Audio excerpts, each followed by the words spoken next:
In the digital landscape of today's interconnected world, cyber attacks have become increasingly prevalent and sophisticated. Understanding the intricacies of these attacks is crucial for organizations and individuals alike. One such framework that sheds light on the various stages of an attack is the Cyberkill Chain. This essay will delve into the Cyberkill Chain, outlining its stages and exploring the necessary tools required to carry out each stage effectively. Reconnaissance. The first stage of the Cyberkill Chain is reconnaissance. Attackers gather intelligence about their targets, aiming to identify vulnerabilities and potential entry points.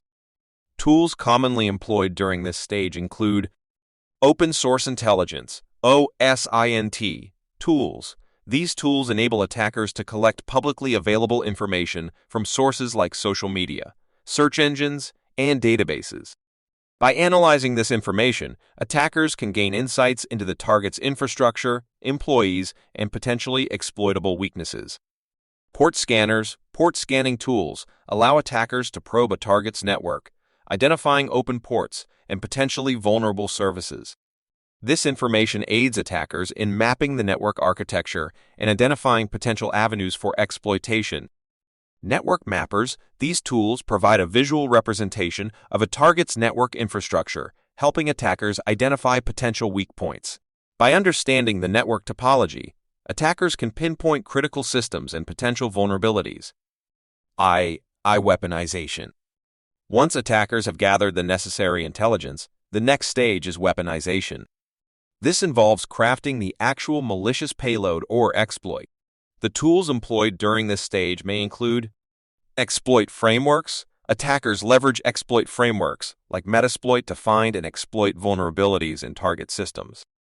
These frameworks contain a vast collection of pre-built exploits and payloads, streamlining the weaponization process.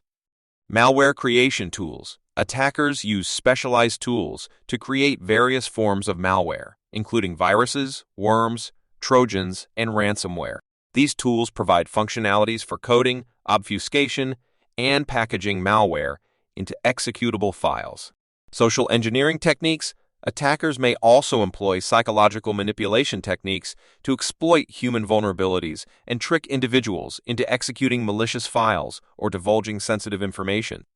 Phishing kits, impersonation tactics, and deceptive websites are common tools used in social engineering attacks. Delivery. After weaponization, the attackers focus on delivering their malicious payload to the target system.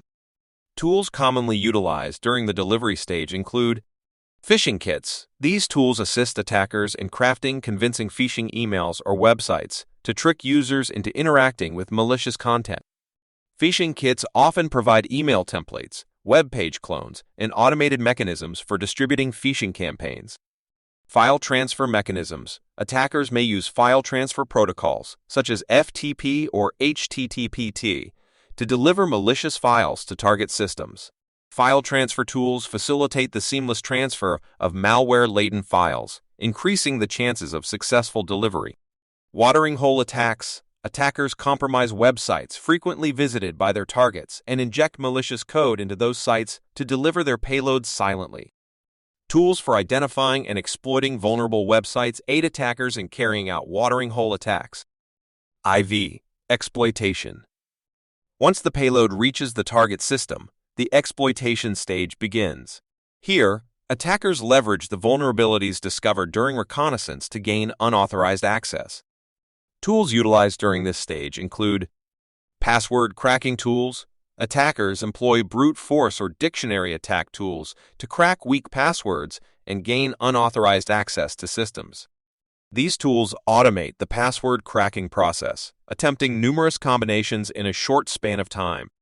Remote code execution tools. These tools exploit vulnerabilities in target systems to execute arbitrary code remotely, providing attackers with control over the compromised system. Exploit frameworks often include built-in remote code execution capabilities for various vulnerabilities. Privilege escalation tools. Attackers use privilege escalation tools to elevate their level of access on compromised systems, gaining higher privileges and further control. These tools take advantage of misconfigurations, vulnerabilities, or weak permissions to escalate privileges. Installation. Following successful exploitation, attackers proceed to install persistent access mechanisms on compromised systems. Tools employed during the installation stage may include backdoors. Attackers use backdoor tools to create hidden entry points into compromised systems, allowing them to maintain access even if the initial vulnerability is patched. Backdoors often include functionalities for remote administration, file transfer, and command execution. Remote administration tools. These tools enable attackers to remotely control compromised systems, execute commands, and exfiltrate data. Remote administration tools provide a convenient interface for managing compromised systems without direct physical access. Rootkits. Attackers use rootkit tools to conceal their presence on compromised systems, making it challenging for security measures to detect their activities. Rootkits modify system components to hide malicious processes, files, and network connections. VI. Command and control. The penultimate stage of the cyberkill chain involves establishing a command and control channel. Attackers use this channel to maintain communication with compromised systems and manage their activities. Tools employed during this stage include remote access trojans. RATs allow attackers to control compromised systems remotely, providing them with a range of capabilities such as capturing keystrokes, taking screenshots, and accessing files. RATs establish a covert communication channel between the attacker's infrastructure and the compromised system.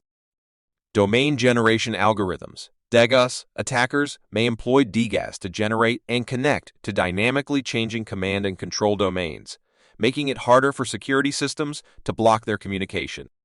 GAS generate domain names based on specific algorithms, providing attackers with constantly changing points of contact. VII. Actions on objectives.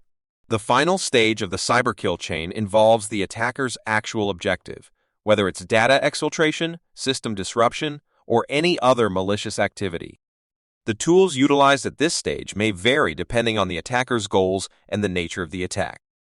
Common tools include data exfiltration tools. These tools facilitate the theft and exfiltration of sensitive information from compromised systems.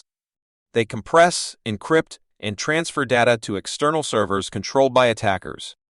Denial of service. DOS. Tools. Attackers may employ DOS tools to overwhelm target systems with a flood of network traffic, rendering them inaccessible to legitimate users. These tools utilize various techniques like TCP/IP stack manipulation, bandwidth exhaustion, or resource depletion to disrupt services. Understanding the cyberkill chain and the tools employed at each stage provides insight into the methodologies and techniques attackers use to compromise systems and networks. By comprehending these stages and the associated tools, organizations and individuals can better fortify their defenses, detect and mitigate attacks, and protect their valuable digital assets. Vigilance, robust security measures, and continuous education are essential in today's cyber threat landscape.